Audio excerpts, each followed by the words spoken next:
Hey there YouTube, Logan with Hideaway Homestead here, coming to you today with a quick video on the pigs. I wish I'd have got them coming out of the pig pen there.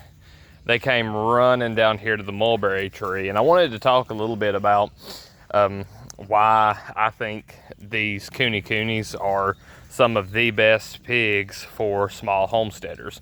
And I would throw in with the Kunekunes like all the lard pigs. So these are some of the reasons that I wanted to get these, and when the opportunity arose, I jumped on it. One of the reasons is that they are a smaller pig. Now, when I say a smaller pig, once these guys get up to breeding size, I mean, they can be close to like 300 pounds or maybe even a little bit more.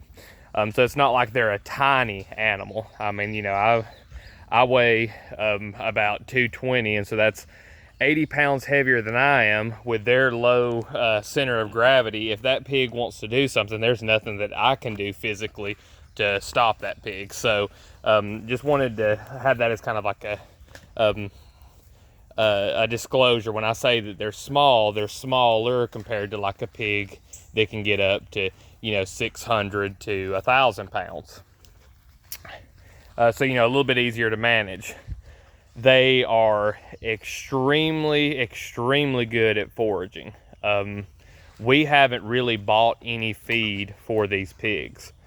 We've had just the stuff from the grocery store. We've had them forage these mulberries and other stuff, go around and clean up other animals' feed that they've spilled, and I've used a little bit of corn to move them around. So they're extremely good at foraging and not costing you a lot of money in feed. Now, and that being said, a lot of these little pigs like this, these little lard pigs, they will 100% overeat, and so you can get them to be overweight. So you want to watch that when they're growing. It's not so important as when they're big. From everything that I've been able to see, I know some that are pretty overweight, and it can happen. So you got to watch them on that. The best thing to do is to keep them on a ration feed and have them forage. But this guy right here, the biggest one, he's probably going to be processed here before long. I want to process him when I'm still able to pick him up and handle the carcass all by myself, and may let him get bigger here for a few months. But he's probably going to be the first one. Now, that's another thing, is when you can process these pigs pretty small, and it's something that you could do without a lot of equipment. So that's why I think it's another great option for backyard homesteaders or small farmers, is because of the ease of handle on the butchering. It's always better with equipment, but you can certainly, like a pig this size, very easily. You can see how my hand is as far as size here. He's about 2.5 foot long maybe, and not a very big pig.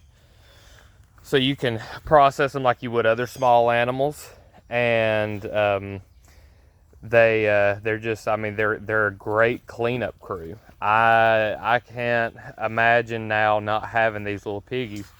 And what I plan on doing is having them be able to move through areas where there's chickens, rabbits, and other stuff like that, and be able to fluff bedding and pick through manures and eat stuff out of there, and clean up under trees. I mean, this is one of the greatest cleanup crews for stuff. Like, I know a lot of people complain about acorns in their yard. I mean, just imagine if you had a little pig or two that you kept in a pen, and then you let them out to clean up the acorns when the acorns are falling. I mean, these pigs right here have only been let out maybe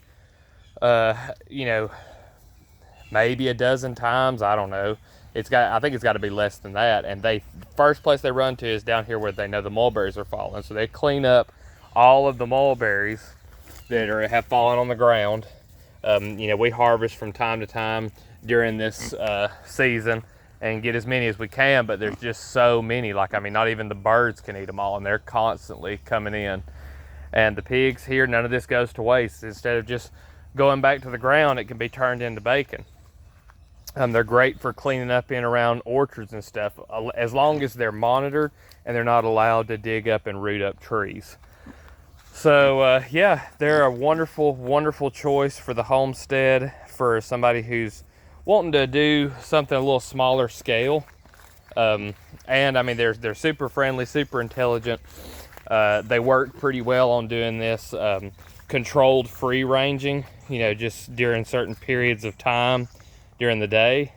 And they go right back up with a little bit of corn. So definitely an animal to consider for your homestead. Here comes big guy again. And Skoda. She, I guess, is trying to be the alpha pig. But yeah, if you like this video or found any value in it, go ahead and leave a like. If you've got any questions or comments, drop those down below. If y'all are interested in seeing a pig slaughtered, now that I've got a couple of them under my belt, you know, process them and everything, leave that down in the comment section, and I'll try to do a video on processing this guy when the time comes. So yeah, leave that down in the comments. Anything else that you got as far as questions, and subscribe to the channel if you haven't already. Talk about all kinds of stuff homesteading. We'll see y'all in the next one. Appreciate you watching.